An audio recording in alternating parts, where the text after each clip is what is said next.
let's go meet the gentleman. Everyone knows Chris Miele. He's been part of this channel for a while now, hanging out, but this gentleman right here is Allan McDonnel, the owner of this fine automobile. And there's some other ones we're going to be checking out later. He has here too as well. So, Chris, tell us about the car. Just right back. Tell us exactly what it is. Okay, Allan, you want to start? Sure. 1958 Ferrari 250 GT Tour de France, or TDF for short. So this was actually placed in our finished production in February of 1958 and was entered in its first race in April of 1958. So it has significant race history. In fact, this car comes from what I believe to be the golden era of the gentleman racer. Mm-hmm. So by 1958, as I think most people know, Ferrari had established about 2 decades of racing history.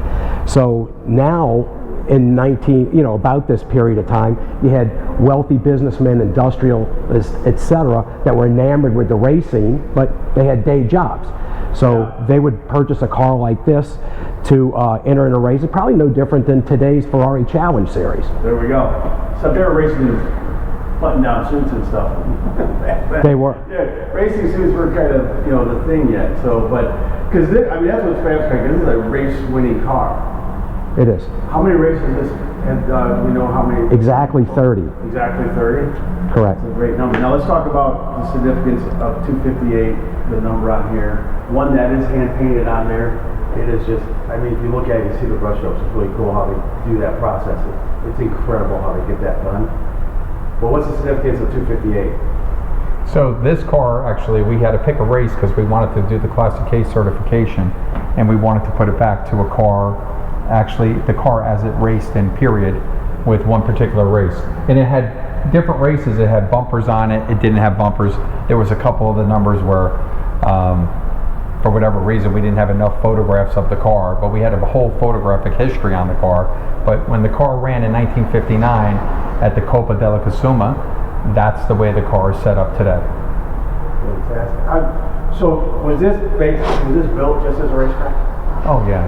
So just straight up racetrack. How many of these were built? 77 total, but single louver about 15. Yeah, so there's different variations of this car in regards to the louver on the side that are behind the window. So is there any value difference in those between? Some of them are more rare than the others, yeah. So it just depends on whether it's a 14 louver, 3 louver, single louver. There's different versions of it. That's fantastic. Now, you told me something interesting yesterday though. When it left the factory, it wasn't called Tour de France. No, 250 GT long wheelbase Berlinetta. That's actually the official name for the car. But everyone called it the Tour de France because that's what they were used for initially. Those who are watching other ones, the Tour de France was a month-long race throughout France. It wasn't the bicycle race yet. And look up the history on it, it's incredible what they did with the cars, hill climb rallies, everything like that. They really put these cars through the paces and really showcased not only the car but the driver. So it was a great event.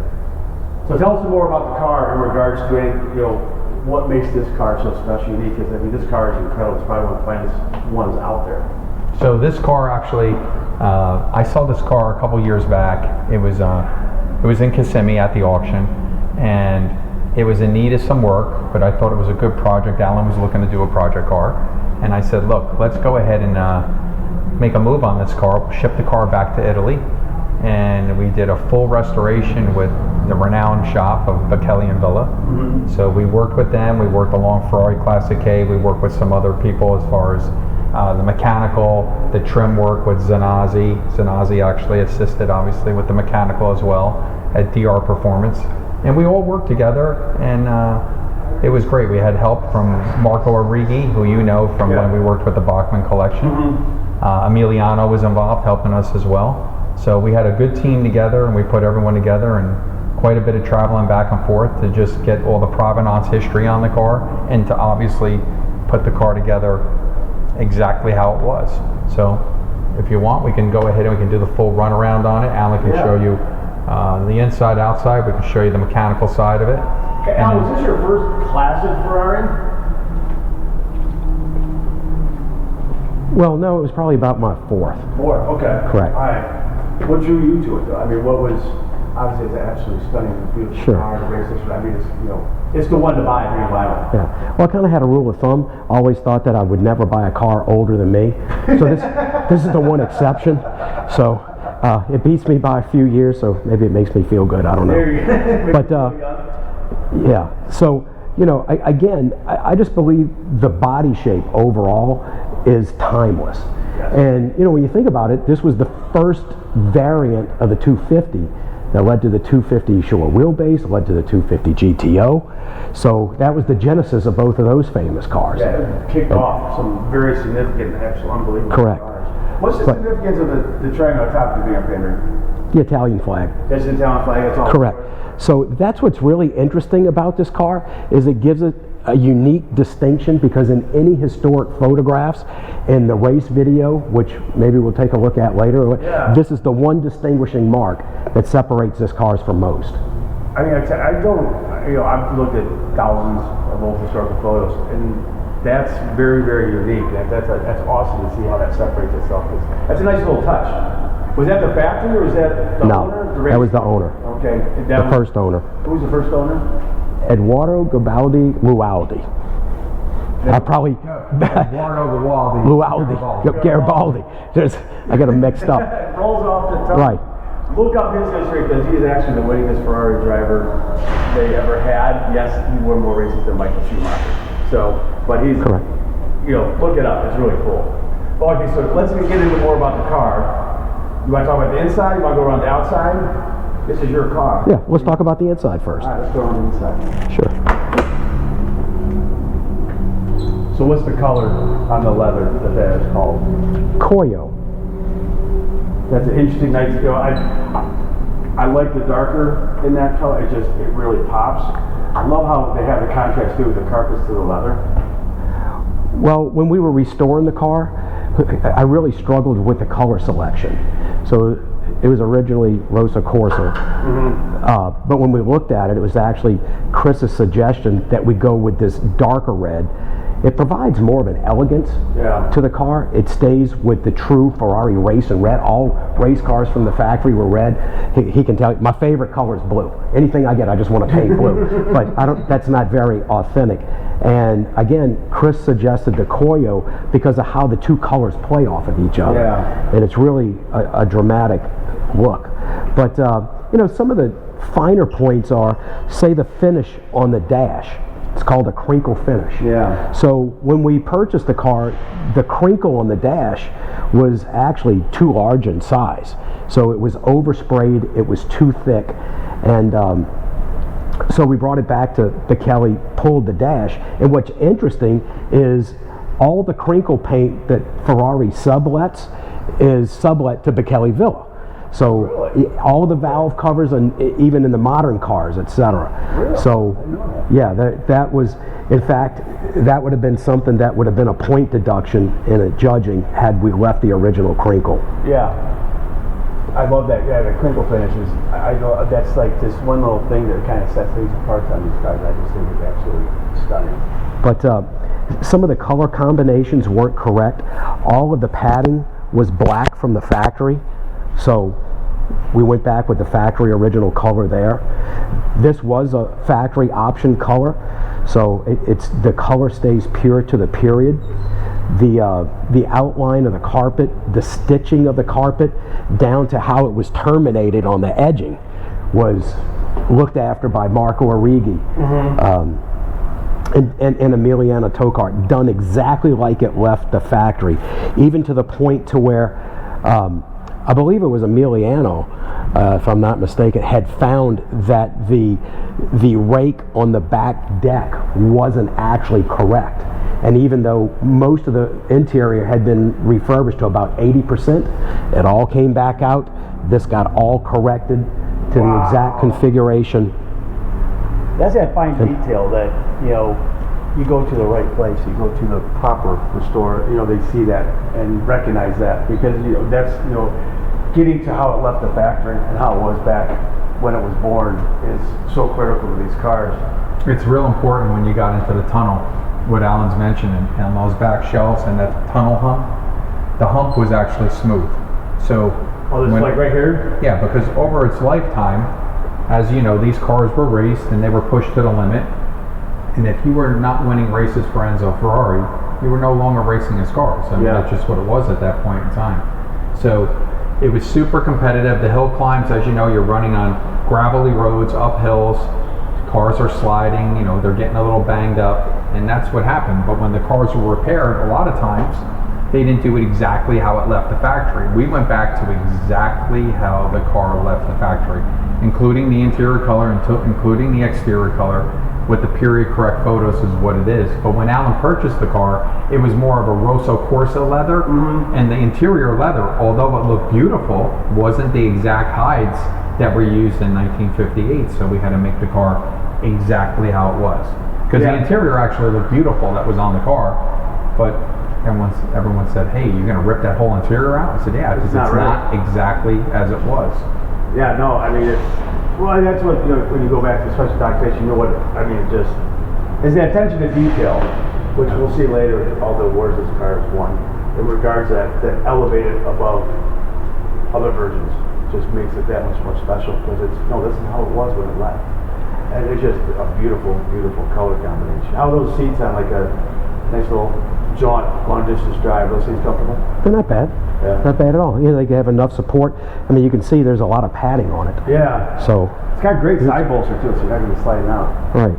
And everything like that. What any long distance events you ever done with it? No. Anything like that? No, I haven't. I've probably not driven this car more than a total of 20 miles. Really? Right. It's literally been in restoration since almost the day that we purchased it. So between restorations and shows and caring for it between shows, it's and Chris can tell. I want to drive all my cars, so it kills me not to drive the car. So maybe if I can get him to put it down after this, we can take it for a spin. But you know what I think is interesting in this car, and I don't know when they started it, Chris, but it actually has a push button start. Oh, really? So the key goes in the ignition, you turn the key, and you push the whole key and lock mechanism in to start the car. Yeah, that's how So I was, you know, kind of amazed with that, to think that in 1958, that's how they were starting the car. Pretty involved mechanism to create and engineer something like that. That's really neat.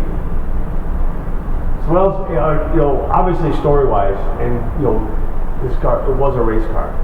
So when was this car retired from racing? Early 60s. Early 60s. And when did how long ago did you acquire the car? 3 years ago. 3 years ago. 2024, yeah. No, 2024, yeah. We purchased this car in January 24. 2024. It's 2.5 years. You're right, 2.5. I'll round it up.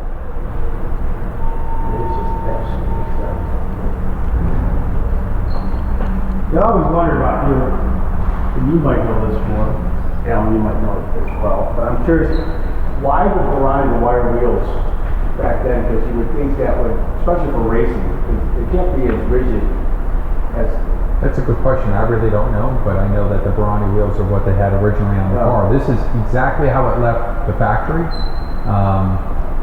There was another set of wheels that were actually on the car, and they were more or less replica wheels when the car was purchased. But again, once we put everything back exactly how it was, went to Barani, got the wheels, you know, obviously they're still in business, and put them together.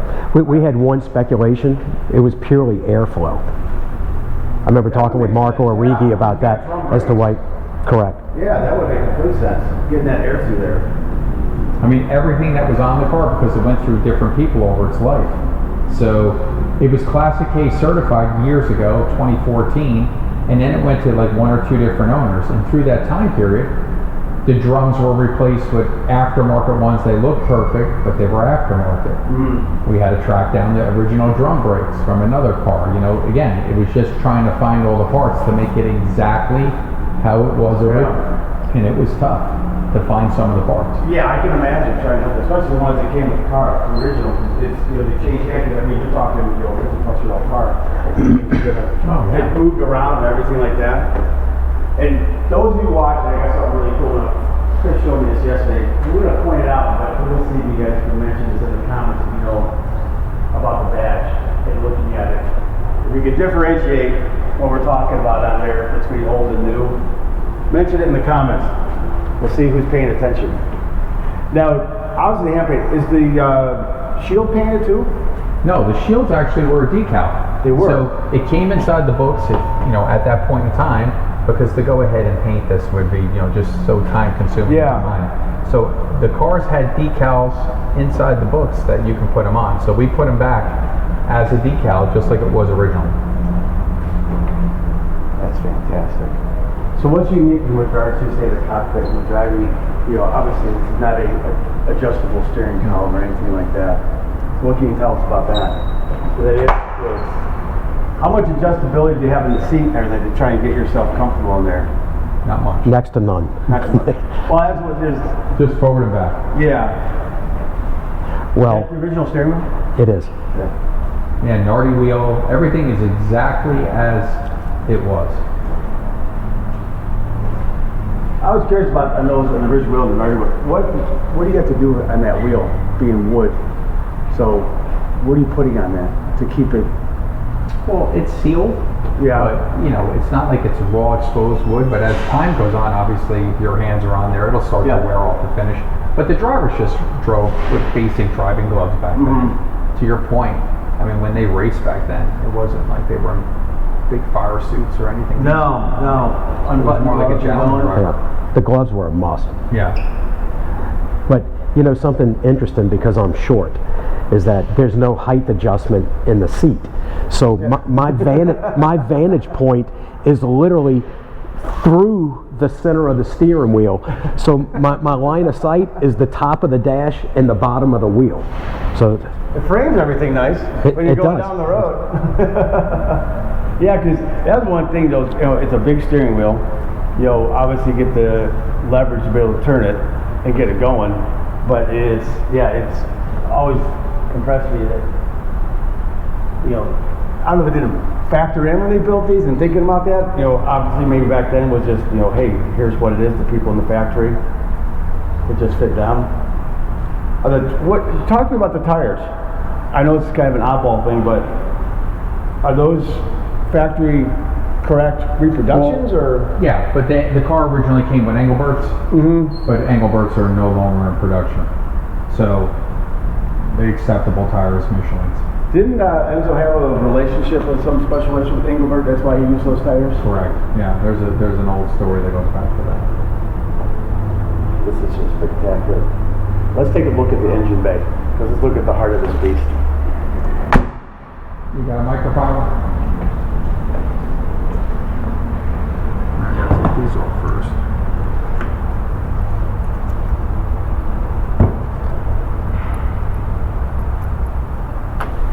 Brian, you want to give me a hand?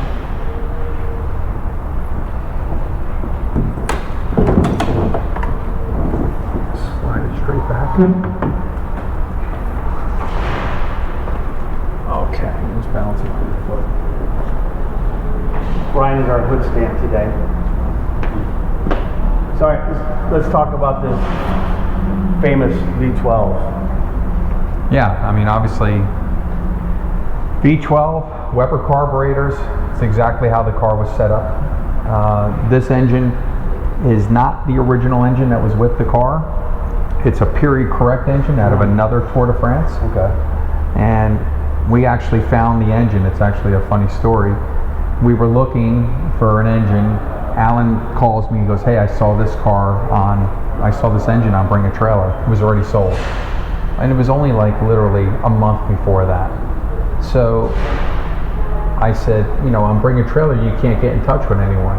We looked through his past history, the gentleman who purchased the engine, and we saw that he actually purchased from another friend of ours.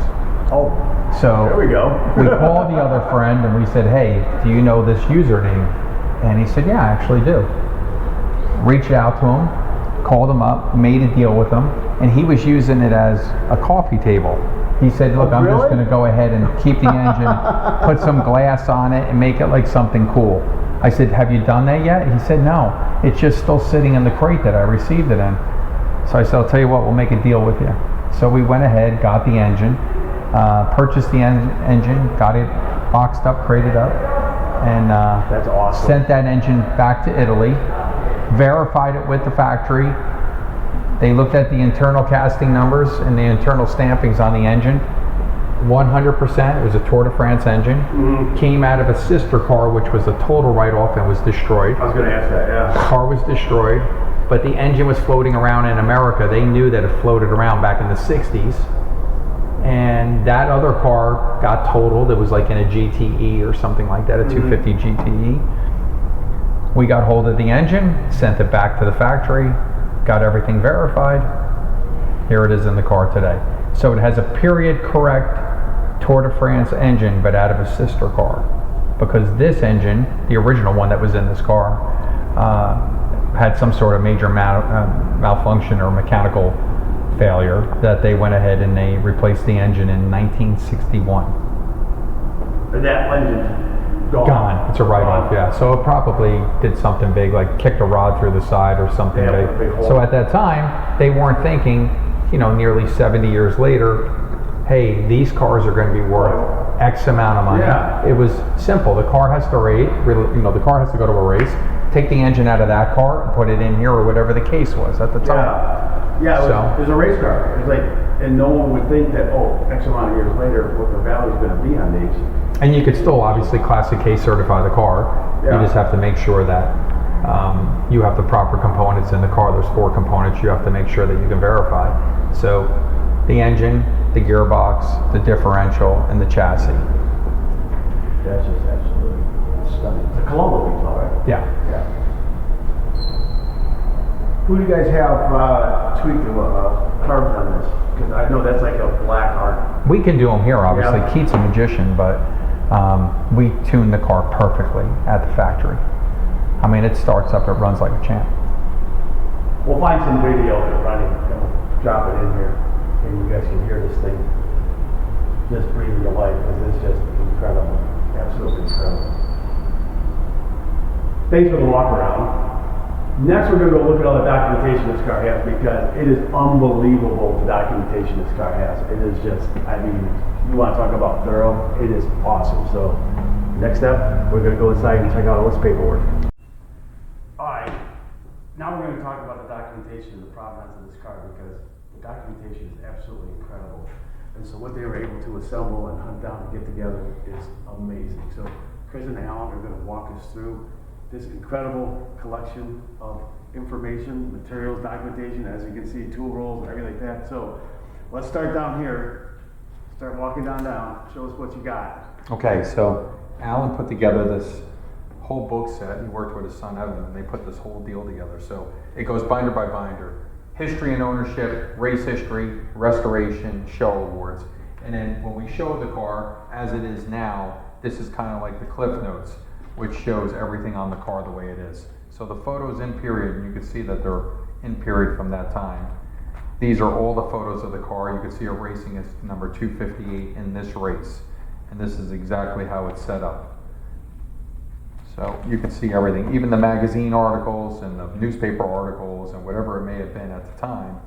We got the scrapbook from the family and went ahead and put it all together so you could see race by race by race exactly how it was. Here it is at Monza. You can see the car racing at Monza in period. Pretty cool, right? And this is what it was. Incredible. These are legit actual photos. 19. So when you say family, what family? We went to Lualdi's family. Okay. So at the time, right, so the first owner of the car, the first guy that raced the car was, like we said, Eduardo Garibaldi, but everybody referred to him as Lualdi.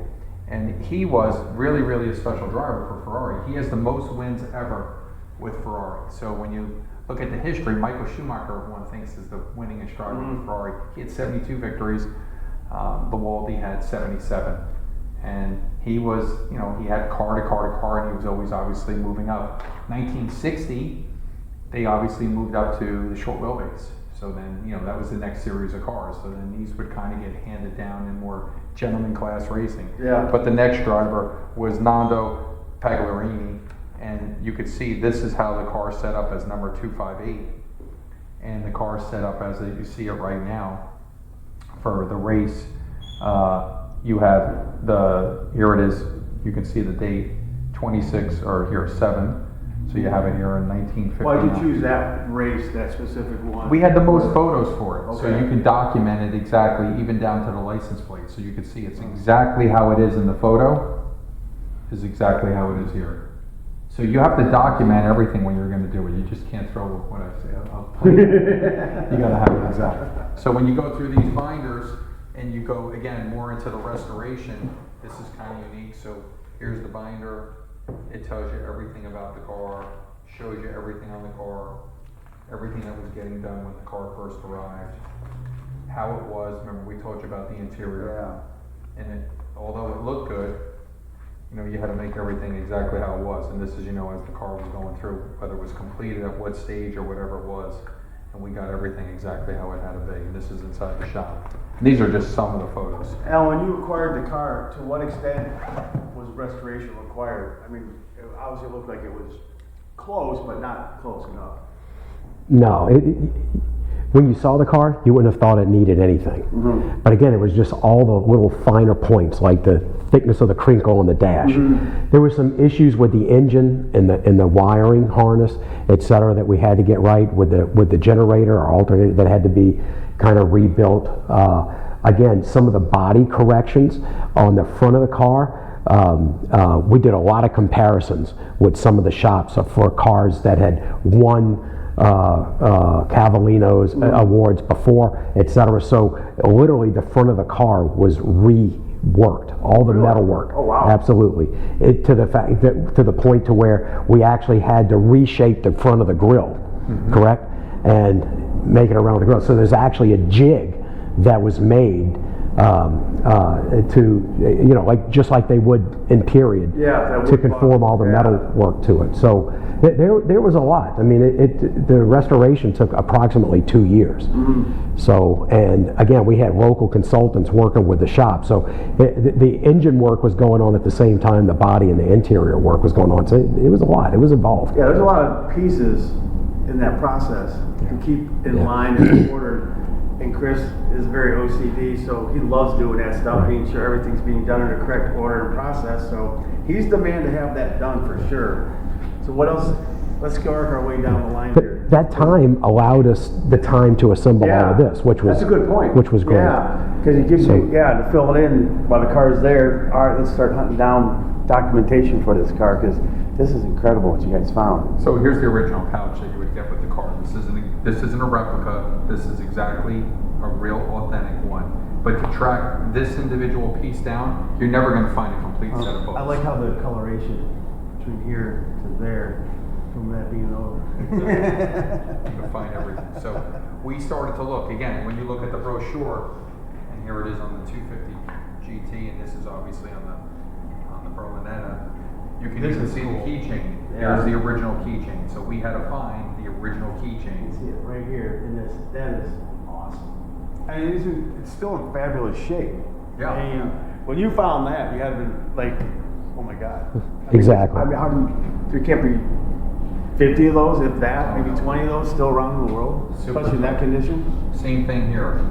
Original brochures. And some of the stuff you can find, I don't want to say easily, there's a lot of replicas, but to find everything, single louver, this is the right brochure for this, and you can obviously see the Engelbert tires that we mentioned a little bit earlier. Yeah. Unfortunately, we couldn't source them. We were trying everywhere, we just couldn't source them.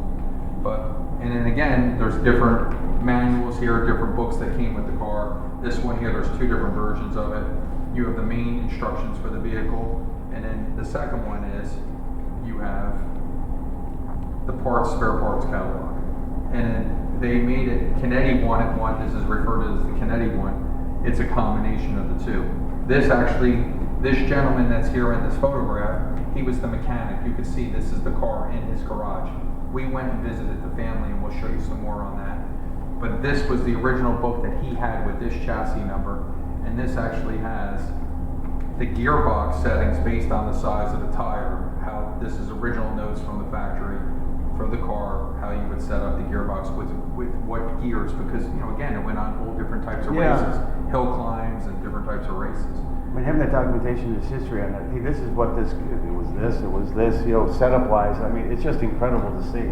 Dealer directory, this is the dealer directory at that time in 1958.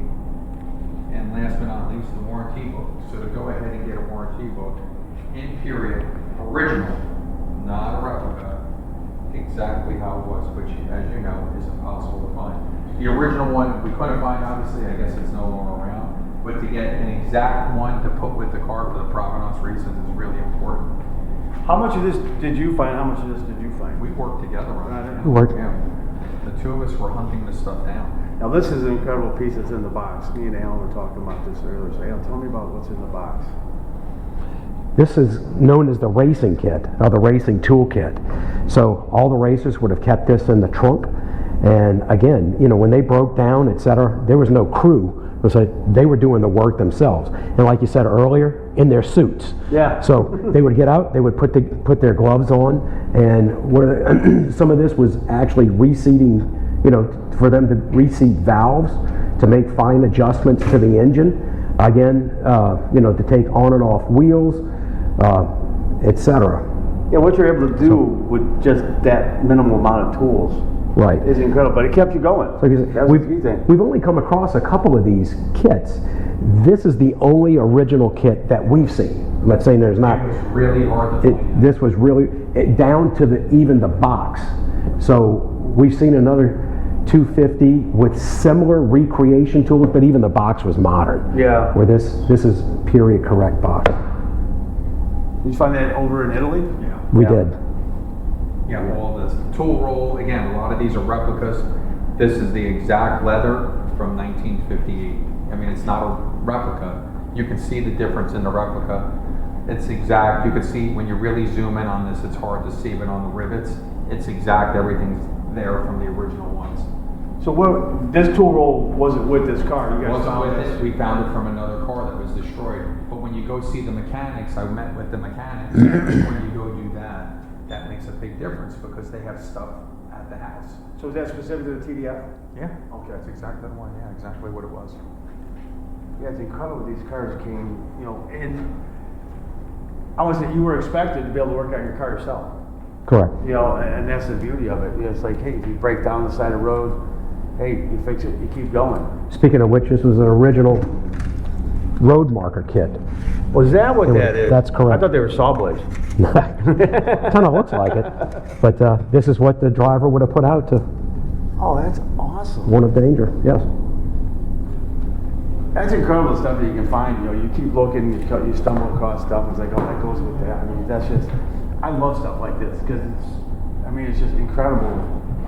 Even this piece, this is the original belt for the car in its original packing.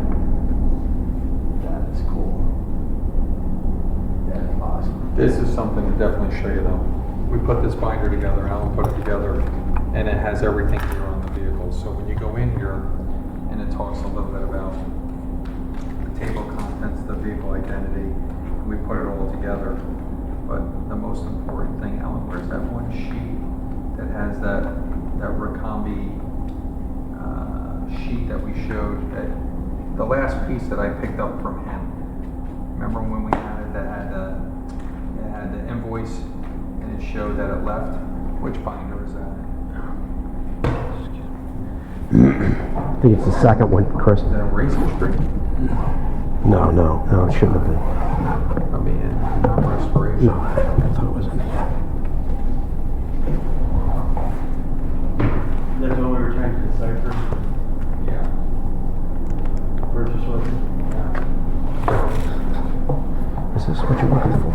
No, the one that was in Italian, the one that had the sheet that we just picked up.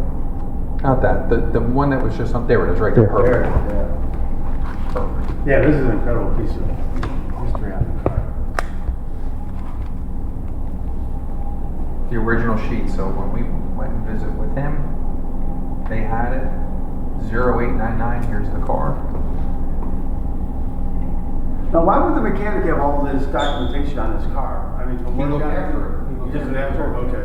He looked after the car. I mean, that's awesome that he had the down, I guess, the perseverance to understand to maintain this stuff, not just throw it away. Oh, I'll never see that car again. Or, Yeah, we just had a binder, had all the history on the car, and obviously worked on multiple cars. But this was all the documentation. And you can see everything here from the files that we got with the factory. Just great stuff.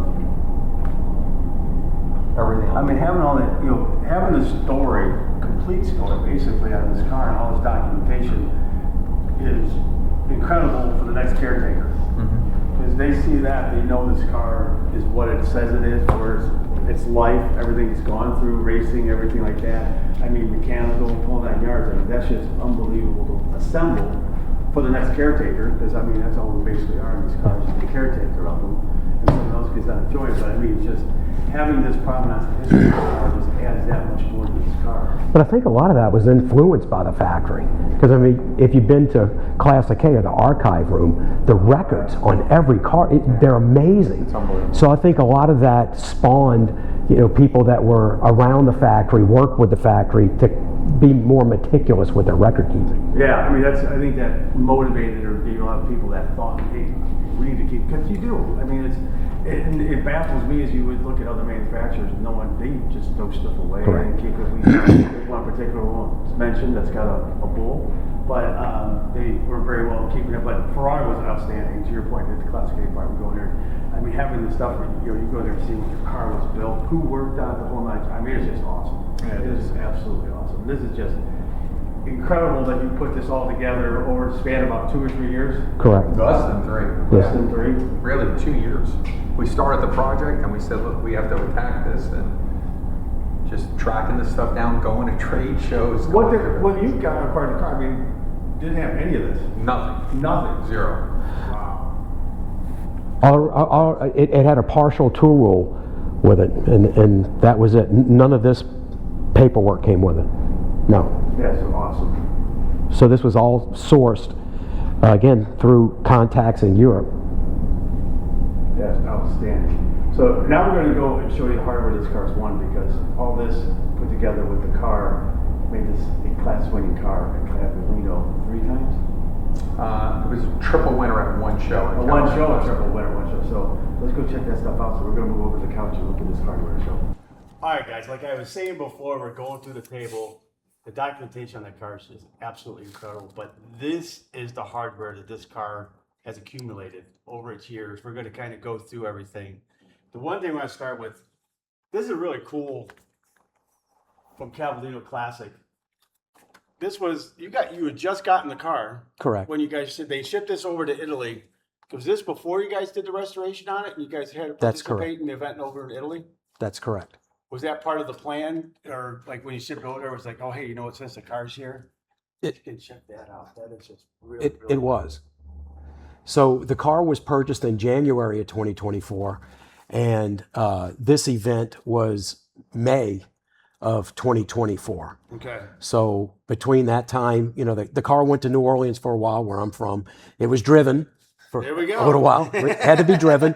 And then it was shipped to Italy, which, would have put it there maybe a month before that. So only had the car a couple of months before we brought it to Italy for restoration. And then immediately following Cavallino Modena, the car went to Bekele Villa. Okay. That's pretty quick, because, I mean, I would imagine, because they're world renowned for their restoration on Ferraris. Did you have an influence to be able to get the car in? Yeah, we met with them ahead of time and we showed it to them. Actually, we already had the deal done with Bekele at that point in time. So it was actually dropped off to their shop 2 weeks before that. Oh, really? Okay. They took it over to Modena and to the shop. I mean, obviously to the show. And then when it was at the show, we went ahead and presented it, not for judging, just for display only. Display. And then it started literally a week later is what it did. But they already assessed what we had to do to the car. So we kind of knew where we were at. All right. So let's talk about what we got going on. We're going to start in the front here and work our way around to this beautiful piece of hardware right here. So what's this one right here for? Those two are from Cavallino at Palm Beach. So I believe that they're at Palm Beach, aren't they? Those were both from Sports Sunday at Mar-a-Lago. Right. Yeah, which is Okay. the closing event for Cavallino, Yeah. Palm Beach. Again, I believe this was Sunday 2024. So this would have been, Chris, in the end of January 2024. So literally the car was purchased at the beginning of January, and we brought the car to Cavallino. It was on display only. We brought it that Sunday to Mar-a-Lago and won 2 awards. This was for excellence in class. And this one was voted by everyone that attended and voted for the People's Choice Award. That's personal a good favorite. one. I mean, that's a good one. You know, I mean, because it's everyone's attending. It's not just the judges. I mean, it's as a whole. I mean, I think Correct. that one's got, you know, that is fantastic. Kinda to cool. Receive something like that. Very cool. Because, you know, hey, everyone attended. That's our favorite car. And how could it not be? I mean, it's absolutely stunning. Very quick, you ever drink any champagne or anything out of those? No. Yeah, that's curious. I saw celebrate. So what do we got next? Let's go with the Cavallino. That's the big one. Yeah. So that's a 3-time winner, obviously, a Cavallino Classic Modena. So you have obviously the Platinum Trophy, you have the Early Racers Award, and then you have the People's Choice Award again. So this is considered a triple platinum What year is that one from? this year. This year. Yeah, Oh, so this is just this year. recent. Yeah, as of May. So That's you know, fantastic. 3 months That's ago. a cool trophy. Very cool. I mean, that's a really cool trophy. And how they do it, instead of getting 3 separate ones, they put the bases on it, correct? They just say, Correct. they add one onto the Yeah, bottom. years ago they would just give you one for each one, but they figured it was a lot easier just to put the bases on. That's neat how they do that. So what we have here with this piece here? That one there is from Cavallino as well, isn't it? Or no? Well, this one's from 2018, so this is before we purchased the car. So this came with the car. It was an event called Keels and Wheels. Yeah, I'm familiar So, with that. Yeah, down yeah. in Texas. Correct. Yeah. And anyway, it got a silver. Yeah, that's a neat event. Never been to it. It's a fun event, especially for like boats and cars. You know, nice combination they do there. So we worked with that. This was also pre-purchased by us. Cavallino. This was again, yeah, excellence in class, Mar-a-Lago. So it was winning awards prior to the restoration, how it was Correct. before you acquired the car. So Correct. obviously it was in a good state. Yeah, it was a good solid car, obviously, but you know, People's Choice is a non-judging event. Yeah. So the car, people knew that it looked perfect, but when you get judging, when Allan pointed out earlier in the video, just the finish isn't perfect, that'll be a deduction. If the crinkle isn't exactly right, deduction. And you add up enough of those around the car, like the wheels, the drums, brakes we told you about, none of that was exactly how it was. So the judges know what to look for. Yeah. So you'll take a half a point here, a quarter point there, a You point. need 97 points to get platinum. Correct. So I mean, you cannot have that much wrong with the car. No, it goes to quick, achieve too. Platinum status, and you know, amongst Ferrari owners, but also research everything. That's something that is pushed out there for the car, saying this is a platinum award-winning car, and it carries a lot of weight behind the car and gives a lot of value to that car. no. too, Well, for well, you sure. hit the nail on the head because that was the strategy from day one with the car. Oh, okay. Was one, to show it around, to give it some exposure, but this was the validation Yeah. on the restoration. So we knew it could be an award-winning car. There was a lot of issues to deal with, and it took a lot of time to deal with those, but this is the validation. So how hard were you squeezing your wife's hand before they announced that you won? Because I mean, that's got to be a very, like, you're waiting to see if you got it, and they put the tag on the car, they put that on there, and you win. I mean, you got to be elated. We were. It was a nail biter because we thought, you know, we didn't have a lot of competition. And then there was a car that showed up that was a really big car. P4. Oh, yeah, okay, all right. And yeah. so we kind of did. So getting back to your point, it was a real nail biter. But despite the P4, we still ended up with this. That's impressive with that P4. Like, that's an impressive car itself. Oh, yeah. I mean, but to get that, I mean, that's absolutely fantastic. Yeah. I mean, I'd be elated. I mean, I know how important it is to people in the car. It just means a lot. But I want to get to the last one because this is an unbelievable piece of hardware that this car won back in period. So what's this Correct. one from? I think it's 1959. Was it April 26th? Yes. Yes. Yep. So what's remarkable about this car is that it was entered in 30 race events between the time it was commissioned and about May of 1958, and its final race was in 61. And so 30 events, That's a lot of just to races know, in that that's short little 10 span of events time. Yeah. per year. And again, that was just one of many awards that it received for a number of different events, for road events, for races such as Monza, where it came in #1 in November of 1958, to an event like this where it placed second in 1959. It won hill climbs, etc. So the drivers were well versed in different types of road events. Yeah, oh yeah, they were very, very well broad spectrum there, so to speak, of what their abilities were and how to drive a car. That's why I'm always so impressed with drivers from back in that time period, because they did it all. And they had to do it all because they had to win money. That's how they made a living. So $50 here, whatnot, but they had to have all these different disciplines to be able just to put food on the table, which is always incredible. Yeah, they made X amount of lira every weekend. You know, that was a big deal. Yeah. Supplement their income. How'd you guys come across this, or did this come with the car? Actually came with the car. Came with a car. Really? That's fantastic. I mean, trying to get that. I mean, it had been with the car for an extended period of time It had been, Yes. but we actually put the car back as it was in 1959. to match up with this. Ah, there we go. That's fantastic. So what's your plans now with the car? I mean, because you have it back, it's platinum award winning, it's a gorgeous car. What's your intent? Take it to market and get another one. Build another car. So I mean, obviously it's great when it's done, it gets you to enjoy it, but I think you probably enjoy the restoration process more. It's fun. I mean, there's no Going doubt. through it. Like, it's tedious and it takes a lot of time, and you know, doing the history of the notes, finding all the toolkits and all that stuff. It's a lot of work. But again, you know, it's a fun project. It's just a lot of travel. But other than that, you know, it's hard to manage from a computer and on the phone, or you know, on a WhatsApp group text. Yeah. It's hard. Now, there's one piece here too that we didn't talk about that Allan is wearing on his wrist that is really cool. That is a really cool watch. Tell us about your watch. Well, I was looking for a lot of, Chris gets a kick out of me because I call all this paraphernalia, but memorabilia. And I came across this watch, which was commissioned by Ferrari through Gerard Perregaux in the early 90s. It's limited to less than 2,000 pieces. And there was actually serial numbers of the cars put on. And I'm chassis 0899, and this is 0809. So it had a lot of the same digits in it. Yeah. So I bought it, and I just thought, you know, whenever we show the car, have the car judged, this is the watch that I wear. Oh, heck yeah. So if you ever do decide to sell the car, you can sell the watch with it. I don't know. Hey, Chris says I get too fond of things. I just, I mean, that's a But really neat piece. if the purchaser would push me hard enough, maybe, but this would be something to remember the car by.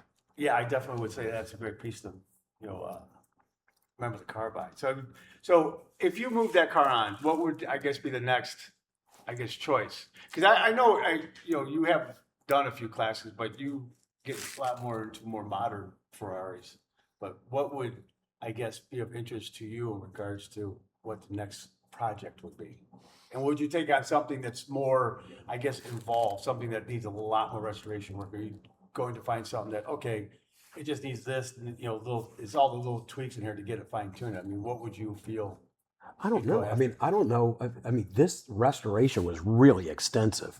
I don't know that we could, it'd be hard to find a restoration that was More than more this. than this. Really? This was, This is as much as you can do. Because from the Correct. photos, I say when he's got, to your point, you made the statement, if you looked at it, you think, oh, it's done. But it wasn't even close. No, when you took all the paint off, you can see, the corrosion and the different things that were on it. The motorist story I told you about the engine. So this was about as much as you have to do, honestly. It really was. Yeah, this was right there. And to push it and have it ready in 2 years was really a lot of work. So, That's pretty quick. yeah, it's super quick. Normally they'll tell you 2 to 3 years is Yeah. normal. But yeah, if you were going to do it, you'd have to go post this, right? Because anything before it, you're into a Buono, right? So you would go to a short wheelbase. You're going to skip over the GTO 275, fun car. Yeah, great car. And then he already has a Daytona. So, you're kind of limited from the 60s, right? True. So what's going to go in there, right? It's 250 short wheelbase or a 275 GTB, whether it's a short or a long nose. Can't go wrong either way. No, you I mean, can't go they're wrong both either way. Awesome cars. But Fun to that's drive. kind of what it is. Anything post that, he's got the Daytona, he has the 365 BB, and then you start getting into, composite cars. You're starting to get into the GTOs, the BB 512, which he has. Mhm. So, you get into the F512M he has, into the Testarossa. So it would have to be something in the 60s. That's the only thing that would fill the gap. That I agree with you. I mean, and we're going to see some of his other cars here in another video too as well. So be sure to stay tuned for that. So, but I really appreciate you walking around this car because this thing's absolutely incredible. Chris, I appreciate it, but Alan, it's unbelievable. It's awesome to meet you finally in person. Chris, it's always a pleasure. And like I said, we're going to get him on more. Definitely, we're going to try and make him part of the whole team here. So, and do it. But this is just awesome to see.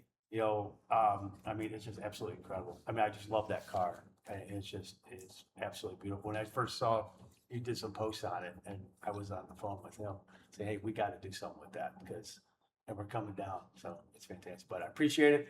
Thanks, guys, for watching. Remember, hit that like and subscribe button. Stay tuned because we got more coming from Prancing Horse and all around the world.